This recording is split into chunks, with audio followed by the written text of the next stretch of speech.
Miami gets beat badly in Denver, but perhaps no one more so than Markieff Morris, who was flagrantly fouled by MVP Nikola Jokic. We'll break down the tense end of the game and more coming up next. You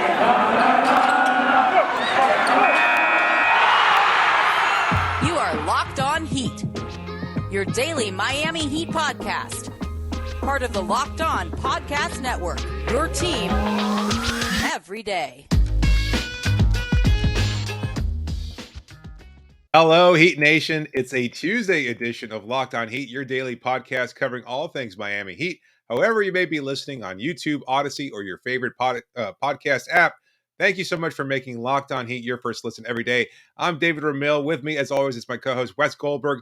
Amazing selection, reliably low prices, all the parts your car or truck will ever need. Tell them Locked On. Visit RockAuto.com and tell them Locked On sent you. We'll be handing out report cards and answering listener questions later on the show, but we'll kick off today's episode from the Mile High City as your Miami Heat kicked off a 5-game road trip in Denver late Monday night. It was an ugly game for the Heat, who were absolutely stonewalled by the best defensive team in the league, held to just 39% shooting all night. It winds up a 113-96 loss to Miami as they dropped to 7-3 on the season, but none of that seemed to matter because with about 2.5 minutes left in the game, Nikola Jokic appeared to foul Bam Adebayo on one end as Bam was trying to score. Nikola seemed to taunt Bam on the way as he was bringing the ball up court. And then Markieff Morris tried to stop the clock as time was winding down, delivered a hard foul to Jokic. As Morris walked away from the play, Nikola Jokic lunged all 280 plus pounds of him directly into Morris's back, snapping his neck backwards. Morris crumpled to the ground in obvious pain as players started to get into it. A lot of yelling going on, players laughing from the Denver bench. Jimmy Butler taunting half of the Nuggets roster at that point in time. And meanwhile, Morris still lying on the ground as a stretcher was rolled out. Eventually, the officiating was able to clear things up. Markieff Morris was inexplicably issued a flagrant foul. Jokic was also issued a technical foul for unsportsmanlike conduct. He was ejected from the game. And Jimmy was also issued a technical foul. But Wes, what an ugly way to end the game. That was a terrible night for Miami, but just a really, really strange, ugly scene. And what Eric Spoelstra called a dangerous, dirty play from Nikola Jokic. What were your thoughts? Well, first, you think first and foremost for Markieff Morris's health, right? Because that's not just something that could impact this team from a basketball perspective. He's such an important player in that front court from a depth perspective, of course. But that's a really scary thing when you see a stretcher come out. And if it's a back thing, I mean, it's not too outrageous to say that could have been career ending the way that he was down there. Like that, there is that kind of threat when you start talking about the spinal cord and things like that. And it was just an ugly scene in Denver. Everything about it was not good. You hated to see the Denver Nuggets players and the Miami Heat players getting into a scuffle in the middle of the court right after that. You understand that tempers were inflamed at that point. But then the Nuggets players sort of high-fiving things out on the bench, and then the Nuggets fans chanting MVP for Nikola Jokic. And you could almost see Nikola Jokic kind of realizing what he had done, right? This is He's got a temper. He's got a temper. He's got a reputation for this, and over the years he's worked on it, but it tends to flare up in really terrible ways. I mean, not just for the Nuggets at times where it's really costly. I mean, he got ejected in the elimination game for them last year in the playoffs last year when he lost his temper, and then he does something like this, and it's just there's no place like this for anything in the game. If you think that maybe Morris deserved it because it was a hard foul, then you just don't know what you're talking about. That's not okay. Hard fouls happen all the time. They're part of the game. That's why we have the flagrant 1 and 2 system in place. That there's an understanding that, hey, maybe it's not basketball related. This is a way for us to penalize you for that if it's a particularly hard foul. But something like this, David, something like this that is completely retaliatory, has nothing to do with what's happening on the court whatsoever. This has no place in the game. He deserved to be ejected, no doubt about it. He probably will be suspended at least 1 game, if not more. He's going to lose money, and he should, because like I said, no place for something like this in this game. Absolutely unbelievable. Again, it seemed like it's just covered up everything. As bad as Miami played, and they did, and we'll talk about that later on, especially some individual player performances that were, well, less than savory. At the same time, it's just darkened everything. It was a bad Yeah. game, a tense one for Miami. You could tell they were trying to mount some kind of a comeback. It was probably a very futile effort, but they were trying harder in the fourth quarter than they had been at any point throughout the game. And I guess Nikola Jokic took some kind of exception to that. I'm not exactly sure what happened between him and Bam Adebayo. Look, Jokic is a player who loves You being think it was a physical. Bam thing that started it? Because I I I noticed the scuffle, but Jokic had Bam's number. I mean, he was eating For Bam's sure, lunch all night. for I sure. just can't imagine why all of a sudden. I mean, but then again, like I can't even imagine being in this guy's head. He gets a hard foul from Mark. I mean, this guy's almost 300 pounds, like you said. He doesn't Yeah. get hard fouls all the time. He's an MVP candidate. He's not being hard fouled all the time for something like so It's minor. very weird because he kind of just lazily, he's got this reputation for being soft and all that, but he is probably sneakily strong. Oh We yeah, know about his brothers and everything else like that. He just has the kind of weird country strength or whatever you want to call it, even though he may not necessarily look like a strong physical specimen.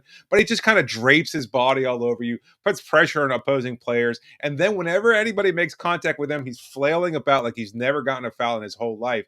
And I know that Bam plays somewhat physically, being just the kind of player he is. He never shies away from contact, and he never really cries for a foul either, unlike Jokic. And I guess they had just been going at it all night. I'd seen some of that playing going on before, where it was getting kind of tense, and you could tell that Jokic was looking for foul calls that he wasn't necessarily getting.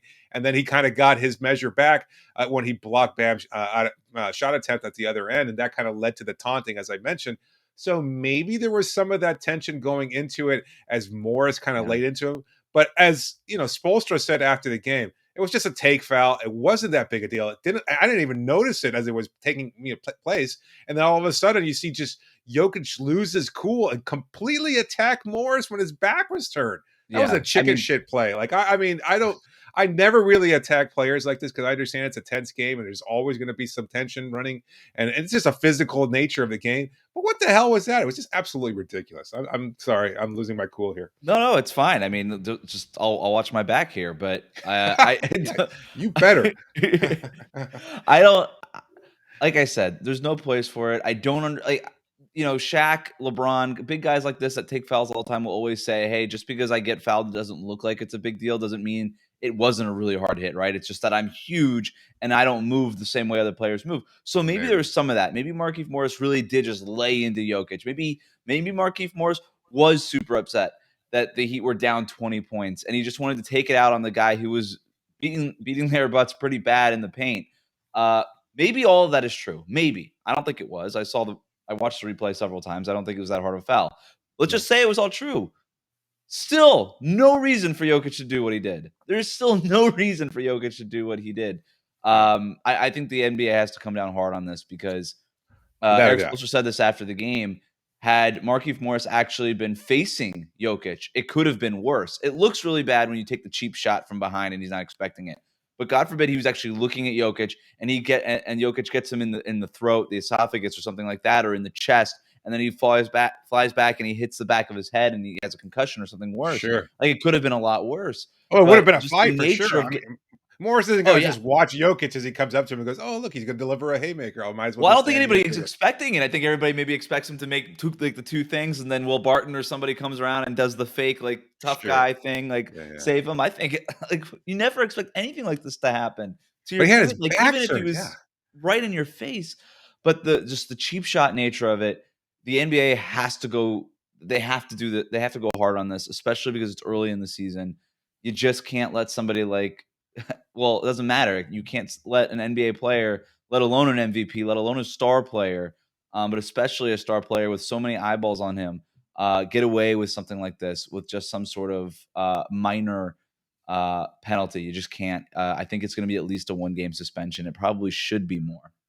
Yeah, I mean, it did look particularly bad, and it just the whole MVP chance there just No, kind of lent itself. Just an added layer of ugliness to the whole yeah, thing, like rooting our guy as he's delivering this cheap shot. As again, as Markeith is laying on the floor, and you could see him for several minutes, just kind of squeezing his hands there because you Yeah. could tell in the replay how he snapped his neck backwards and he lost all sensation there. And then kind of he's rubbing his shoulder. I guess like what you would call a stinger in football or something like that. It's That's what I happened thought to it me. was. Yeah, Yeah. it looks like that. It sucks. It's really painful. Yeah. You're not quite sure what's going Well, on there. exactly. You're not well said. You're not sure. It's scary, man. Like when you have a stinger like that, it just you don't know. Like it feels like you might be paralyzed. Like you just don't really know what the next step is. And so, before we move on here, we just should say like Markieff Morris did get up under his own power, did not need the stretcher. Yeah, He seems good. Eric Spoelstra asked about it after the right. game, said Markieff was walking around in the locker room and things like that. But notable that the Miami Heat did not make any players available after the game. You could just tell that they were Yeah. still fuming from this. Oh yeah. And the only thing that was going to happen if any of these players were made available were going to be fines for them for speaking out against the officials or the league or something. Like it just wasn't Right. going to end well. So luckily for the Heat, this ordeal seems to be over because Markieff Morris is okay, at least from what we see right now. Eric Spoelstra said they'll monitor him over the next couple of days. For the Nuggets, this is not over, but for the Heat, they move on to the Lakers. Were you surprised at the flagrant 2 call on Morris? Because I mean, it looked like it was a purposeful foul, but it wasn't making contact with his upper head or anything like that. It wasn't like he was trying to hurt him. He was just trying to foul him purposefully to stop the clock. I was really surprised at Yeah. that foul call. A flagrant 2 for him, and then an unsportsmanlike foul leading into an ejection for Jokic. Yeah. A strange call all the way around. And again, a technical for Jimmy, who wound up leading Yeah. the Miami Heat with 31 points, we should add. He was probably the only player who wound up having a really good night for the Heat. And we'll talk about some of those other players in our next segment. When we play out some report cards here, we have to issue some grades for some players. But again, just an ugly night, an ugly loss for Miami. They'll move on. They'll face the Los Angeles Lakers on Wednesday. But before we talk about some of the player performances tonight, just let me tell you a little bit about Truebill. Do you know why free trials renew without your consent? It's a business scam out to get you. You let greedy corporations pocket your money. Download Truebill to take control of your subscriptions. Truebill is the new app that helps you identify and stop paying for subscriptions you don't need, want, or simply forgot about. It happens to all of us. You sign up for a free trial for an extra thing in your cable bill, or maybe even a subscription to a magazine or some kind of website that you don't really visit all that much. On average, people save up to $720 a year with Truebill. That's great because companies make subscriptions hard to cancel.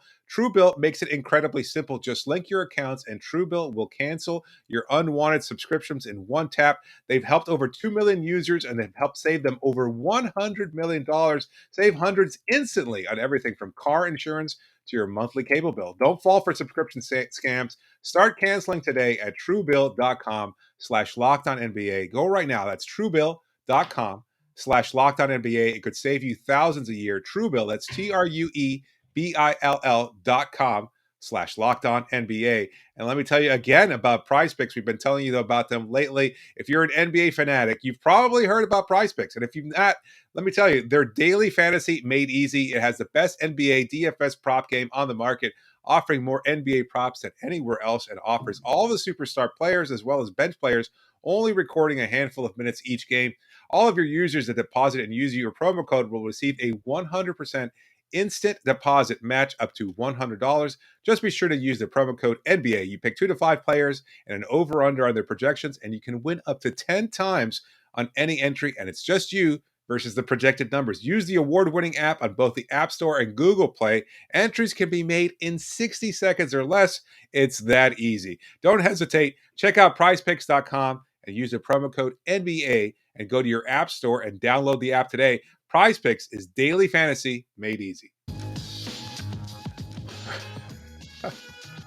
Just a reminder that you can always reach us via email at lockedonheat@gmail.com or via Twitter using the hashtag AskLHeat. Be sure to please subscribe to the show and leave a review. A lot of you won't be able to stay up to watch every game during this road trip, so make sure you subscribe to the show on YouTube or wherever you get podcasts. Stay up to date on your favorite team, and thanks again for making us your first listen every day. I'm here with Wes Goldberg, and we're going to issue some report cards. You're looking very professorial, I want to say.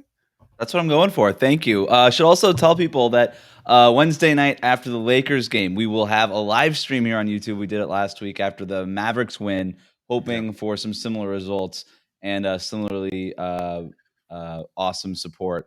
So make sure that you guys subscribe on YouTube so that you can be notified when the YouTube live stream begins. We're going to start probably about 5 minutes left in the game, in that Lakers game. So with about 5 minutes left in that game, we'll go live and then talk about the game, a little bit of play-by-play, and then get to a recap as we usually do. But yeah, David, I got my professor gear on. I got a bow tie here because we've got to issue some report cards. And did you ever actually have it? Sorry, did you ever actually have a teacher with a bow tie? I never recall actually ever having one. No, I didn't. No. So you're already ruining my outfit, but that's okay.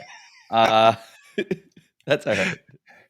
Yeah, you put a lot of work into it. No, I mean, and look, it conveys a sense of academia, so I totally get it. I know what you were going for there. Yeah. So unfortunately for this first round of report cards, they're not going to be very good. Wow. Not a lot of great performances tonight. So no. Start us off here. Who do you got first as far as who you're issuing a report card out Well, for? the first one has to go to Kyle Lowry, and he's going to get an F here. He's going to get F- an F here on the whiteboard. An F-. Kyle Lowry, it's an F- for him, and I hate having to do this again for the first time we're doing this segment and giving Kyle Lowry an F here, but 0 points on 0 of 8 shooting, 6 missed 3-point attempts. He had 4 assists to 3 turnovers. That's not the kind of ratio that we're accustomed to seeing from Kyle Lowry, who's a minus 20 in the box score, which was a game low. It was just really bad. It wasn't just the lack of shooting, David. It was just the sloppy play. I mentioned the 3 turnovers, man. It felt like more. It really did. He wasn't getting the Heat into their usual offense. The kick-ahead passes weren't as accurate as they tend to be. He just didn't seem on his game. And I don't know what it was. You can't blame injury because he bounced back from that injury, had a triple-double against Utah. It's been a while now. I don't know what it is. I don't know if it was the elevation in Denver. I don't know if that is an excuse that everybody can use. This is a city that the Miami Heat have not won in since 2016. But Lowry had an especially bad game for even all these Heat players that all had pretty poor performances. And when Lowry plays this poorly, it's really hard to bounce back given how important he is to this team. Yeah, no, several balls just went through his hands. Like even he wasn't able to catch the ball either. Like his passes were off, his catching was off. Just seemed really, really out of sorts. I had tweeted during the game that everybody seemed like at least a step slower than usual, but he seemed maybe like half a mile behind everybody else. So he was somewhere halfway between, the elevation point and wherever. What is the name of the arena they play in now? I can't even recall exactly what they used to be. They changed it, Ball Center or something like that. Sure, why not? So yeah, Lowry, not a particularly good game from him. In fact, a pretty egregiously bad one. Let's hope that he bounces back when he faces Russell Westbrook and the Los Angeles Lakers on Wednesday. My first report card will be going out to Duncan Robinson. He started off the game. You could tell that they were trying to go to him early on. Took the first shot of the game, of course, then wound up hitting a couple of 3-pointers in a row. Finished 4 of 8 from the field, all of those on 3-pointers. Had a couple of rebounds, an assist, a huge block on Nikola Jokic. Perhaps one of the best two-way plays I've seen from any Heat player all season. Block Jokic on one end, went down on the other end of the possession, and then wound up getting a 3-pointer and drawing a foul from Aaron Gordon for a 4-point play. So overall, a pretty solid night for him. I think just a limited role. Who knows what he might have been able to do in the waning moments of the game if he would have even have played had Miami kept all of their players in the game after that Jokic foul. So I wanted to give him an incomplete, but I'm going to give him a B-. I'm not sure how Heat fans will take it because I know a lot of people have been calling for Duncan's head lately, but a B- feels right. I feel like he was doing everything he possibly could. He had some weird foul calls go against him. I mentioned this on Twitter during the game. It just seems like that reputation has become cemented at this point where he can't escape. At one point, he got out-rebounded by PJ Dozier, I think, and just he was called for a foul for just standing there, even as they already had the rebound in the possession. It made no sense to call the foul on him, and yet he was getting called for it. Anyway, I know he'll make a couple of stupid plays here and there throughout the game. That's just the way he plays. But overall, he's showing great effort defensively and offensively. He found his stroke at least for one night. So I don't know if you disagree or agree before we move on. I think that's fine. I think he had a really big series too where he blocked. He had a block on Jokic at the rim, or who was it at the rim? It was Jokic at the rim, and then went down the other end, hit a 3. And those are the kind of two-way plays that the Heat were just missing all night, right? Is doing something defensively and then making something happen on offense. And Duncan Robinson maybe grading on a scale a little bit there, right? Because he hasn't been playing, he hasn't been shooting so well, and now he's starting to break out a little bit. My next one, David, goes to Bam Adebayo, and I'm going to give Bam a D+ here, only because he did record a double-double, and that's about all I have nice to say about Bam tonight. 10 points, 10 rebounds, but got, I don't know, 10 rebounds because there was nobody really else rebounding for the Heat. He got 10 of Miami's 37 rebounds tonight, but went 3 for 10 overall, 2 assists, a steal, 2 turnovers. It wasn't a great game by him. He was obviously the main line of defense between Nikola Jokic in the basket and Denver's offense that basically did most of their damage near the rim and the basket. Denver finished with 50 points in the paint. Miami just 26. It's just a really hard way to win. Denver does score a ton of points in the paint. I think they score the most points in the paint in the league, or they're really high up there in that category. But I'm not as interested in talking about Bam's bad game. I know that he'll bounce back. I'm not that concerned about it. What was interesting to me, at least early on in the game, and I'm wondering if you noticed this, David, was I felt like there were a lot more dribble handoffs happening with Bam. I know that that's been a topic of conversation about how there's a lot less of that in the offense now. Yeah.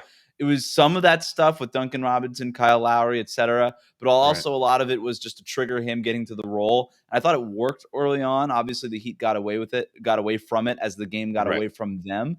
But it's something. All I'm saying is I'm not ready to make any conclusions. It's just something that I'm watching for the next actual competitive game that the Heat play. Do we start to see a little bit more of that dribble handoff stuff than we have earlier in the season? Well, I was a little surprised that they didn't try to attack Jokic or at least draw Jokic away from the paint the same way that he did against Rudy Gobert on Saturday on Utah. Like the mid-range game was almost non-existent. We'll talk about that in the next segment. But you saw, Bam shooting a lot more middies against Utah to draw Gobert away because obviously he's a huge rim protector, but he just didn't do the same thing against Jokic. We know that Bam has always been flummoxed by taller players like Brook Lopez, Jokic, Gobert, and others. So I was a little surprised to see how they had rolled out their offense. Again, to your point, it seemed like it was working at first. They were kind of holding their own in the first quarter, and then things got just worse and worse from that point forward. I think the lead was as high as 23 at one point, I want to say, for Denver, and things were just getting really, they were getting away from Miami completely. They didn't have any kind of semblance of energy or flow whatsoever. Offensively, defensively, they were getting burnt on almost every possession. And then finally they were able to turn things around just however briefly late in the fourth quarter, but none of that mattered after that Morris foul. But anyway, my last player of the game to give a report card out to will be Tyler Herro. After a big game against the Jazz on Saturday, Tyler struggled once again from the field. 3 of 12 overall, just 25%, 2 of 9 from three-point range, 3 rebounds, 5 assists, so maybe trying to dial it up as a playmaker to some degree, but still wound up just notching 11 points. My grade is going to be a D. I could have given him an F. I know a lot of people probably wanted to see him fail on tonight, or not wanting to see him fail, but probably thought he deserved a failing grade. But I saw him kind of catch, if not necessarily fire, at least a spark of something when Jimmy Butler was trying to lead the charge back during that second half comeback for Miami. Tyler was trying to keep step with him, and he did a pretty good job, knocked down a couple of three-pointers, was absolutely providing a spark unlike any other Heat player aside from Jimmy Butler for most of the night. So that's why he doesn't get the full F, maybe even a D+. Fair or unfair, Wes? I'm okay with the D+. I'd give the fourth quarter Tyler Herro a B-, a B, because he started that fourth quarter. He missed his first 5 threes in the game, David, but he made back-to-back threes to begin that fourth quarter and get the lead down to 14, which is manageable, right? Minnesota, they blew a 16-point lead in the the 7-minute mark in the fourth quarter against Memphis tonight. That was a manageable deficit. Unfortunately, it didn't stay as low as 14. It kind of ballooned right back up to that 20 range. So didn't work out. But this was a night where even the briefest spark was basically absent. So for Tyler Herro to just give you a little bit of something at the beginning of the fourth quarter, it's got to count for something more than an F grade. So I'm okay with it. Yeah, well said, Dr. Goldberg. We'll be moving on from our report cards now. A lot of Dr. Goldbergs in Miami. I imagine. Are you related to any of them that you know? No, we're not. Oh. My family's not that intelligent. That's why we do. But this. You lived apart at least. That's why. That's all that really matters. But if there's a doctor, I don't know, maybe like not a surgical doctor should not be wearing something like this. But Like a PhD doctor. Yeah. Okay. Yeah. That's a good point there. Not an MD. That would be weird, right? I think No. going into like if you were undergoing surgery and you looked up and just saw something, no scrubs whatsoever, just glasses and a bow tie, would you feel more or less comfortable? I think a Only lot if of the bow tie spun around and spit water out of it too. us. That's good. That's good. Yeah, kind of go in there with a laugh. If you're going through anesthesia anyway, might as well just laugh it all up. But one thing you shouldn't laugh is trying to find the right parts for your car or truck. You can go to a traditional storefront, and then you talk to a person behind the counter. They start asking you questions. You're uncomfortable. They don't know what you're talking about. They look up the parts that they have access to on their computer. What's the point? You've got access to computers on your phone or at home, which means you've got access to rockauto.com. Their family owned business has been serving auto parts customers online for 20 years. That's 2+ decades of great customer service. Their website is so easy to navigate. You'll find everything you're looking for with just a few easy clicks. You get it delivered directly and safely right to your door. And best of all, you save money because their low prices are the same for everybody, whether you're a mechanic or a do it yourselfer. You can always count on rockauto.com. If you go right now to their website and find the parts that you're looking for your car or truck, then go to that section that says, "How'd you hear about us?" and write the phrase "locked on," so they know we sent you amazing selection, reliably low prices, all the parts your car will ever need. That's rockauto.com.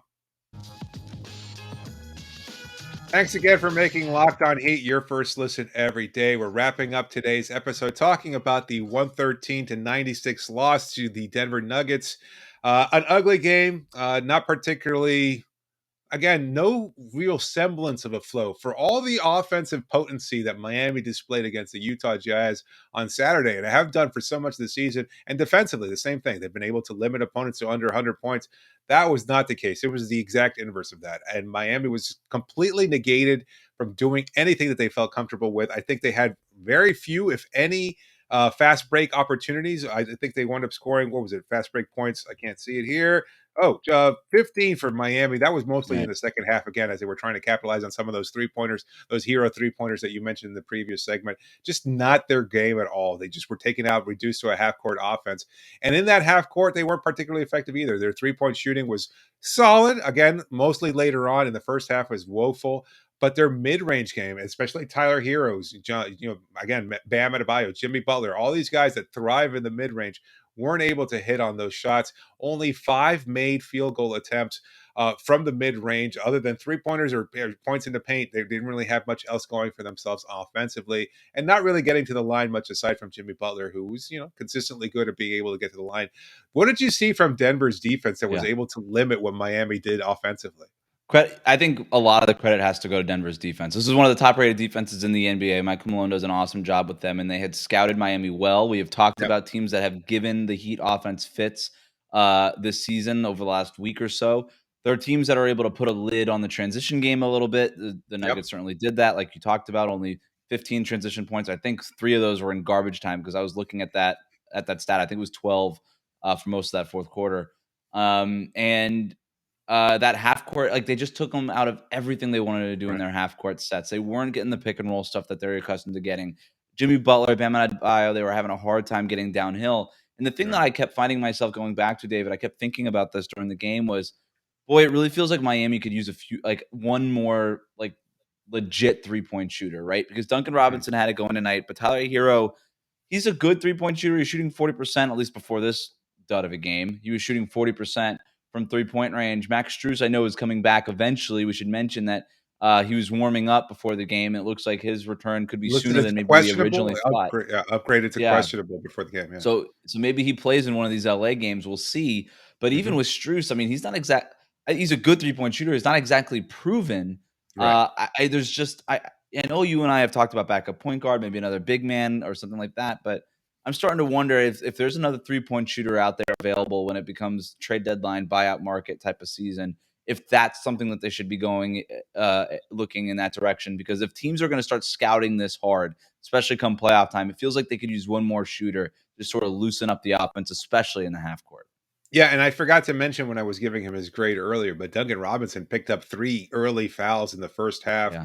and then he picked up a 4th foul almost immediately at the start of the second half as well. So, he was kind of taken out there, and I kept thinking to myself, this would have been a great opportunity to bring Strus in to fill in those minutes because we've seen that from Spoelstra in the past when you see Duncan either not getting into his rhythm and not knocking down shots or picking up early fouls like he did today. You can go with Strus and you're not getting a significant drop off. In fact, you might be getting a similar element and also an added element because he's a little bit more aggressive in his drives to the rim than Duncan is at this point in his career. Instead, Spo had to go to Caleb Martin, who's been fine. He's been a nice addition. He provides a great spark offensively in the sense that he's got that kind of long limbed athleticism. He tries hard on defense, but tying it all together just hasn't come yet for him. I imagine he'll probably be winding up in Sioux Falls at some point soon so he can get some additional minutes, especially if Max is able to come back healthily. But you're right, they're missing a little bit of something there. And it would have been nice to have Strus out there to be able to fill some of those minutes for Duncan when he did pick up those early fouls. I don't know. It was just an ugly game. I mean, Yeah. it's late. A lot of people weren't watching this game in the first place, and you certainly don't want to stay up late to watch a game to see Miami absolutely crap the bed as completely as they did today. And while there was some nice spark there later on in that second half, overall, it's a game that's been largely forgettable. And let's move on from that and let's kind of look ahead and see what happens on Wednesday when they do take on the Los Angeles Lakers. As you pointed out before, we'll be having a live stream late in that game and then going into the post game as well and talking about that game. What are you looking forward to seeing aside from your prediction regarding Russell Westbrook and Duncan Robinson? Do you see anything else on the horizon regarding the Los Angeles Lakers matchup? No, I think if you're the Heat, you just got to bounce back, and you can't allow. The Lakers haven't been awesome. LeBron James isn't going to play. Russell Westbrook is going to probably be inefficient. I think you Of just course. got to put a lid on whatever he can do in transition, and then you got to try to work your own transition game back. Those opportunistic those places that we've talked about on the show in the past. So that's what I'm looking for. It's just a Heat bounce back game because look, I predicted that they would lose in Denver. I didn't think they would lose like this, but this is a team that, like I said, they've lost every single time in Denver since 2016, have not won since November of 2016 in Denver. So this is not a good place for the Heat to play. Right. But I think that they can bounce back, especially on the first game of a long road trip. And I think now the stage is set for a bounce back game Yeah. and to do so with back-to-back games in Los Angeles. I was a little surprised, to be honest with you. I know we kept talking about the resiliency of this team, the way that they kind of understand the assignment every time they know what's at stake here. And we thought that they would go into this road trip. You did predict that they would lose tonight, albeit that Jimmy Butler would score a season high. He came very, very close. But at the 31. same time, what's that? 31 Yeah, points. 31, Yep. 31 points. Yeah. I mean, a fantastic game from Jimmy. But at the same time, like I thought Miami would know what was at stake here and wanted to kind of set the tone early. You're right. Denver, extremely difficult place to find a way to win. And at the same time, I was expecting a little bit more, but I wonder if this is going to be a pattern for them. Well, they will have these incredible highs and then occasionally just have some real duds of the game, scattered throughout the whole regular season. Yeah, I mean, it could. Look, it's an 82 game regular season. It's a It long regular happens. season. You're going to have duds throughout. The thing is, it just felt like last year these duds were every other night, Yeah. where this year they've got a lot of really great signature wins. So I don't think it's time to get even close to that panic button. Absolutely not. They can still go 4-1 on this road trip. In fact, they probably will because they're facing some inferior opponents later on down the stretch, not including the Utah Jazz, who will be hosting Miami after looking for some revenge following that loss on Saturday. But Denver will be back in town and on late November. I think November 29th is what they said November on the broadcast. 29th, NBA TV, talking about Yeah, revenge. yeah, Udonis Haslem with some first quarter minutes there against you, Nikola Jokic. I'm sure that should be a fun one. But thank you, as always, for tuning in to Locked On Heat. Make sure again to subscribe to the show, subscribe to us on YouTube. We've been putting out some great content there, and so many people have been giving us great feedback on it. It's been a really positive reception on our new videos there, and we're on week 2 of this, and hopefully you'll be enjoying most of our content moving forward. But as always, we welcome all of your feedback. You can always reach us via email at lockedonheat via gmail.com or via Twitter using the hashtag AskLHeat, or you can even send us a direct message. That's wrapping up today's episode. Thanks again for making us your first listen. Make sure that you make Locked On Fantasy Basketball with Josh Lloyd your second listen of the day. He hosts the #1 daily fantasy basketball show on the planet. This is David Ramil signing off for now. Thank you so much for joining me, Wes. You got it.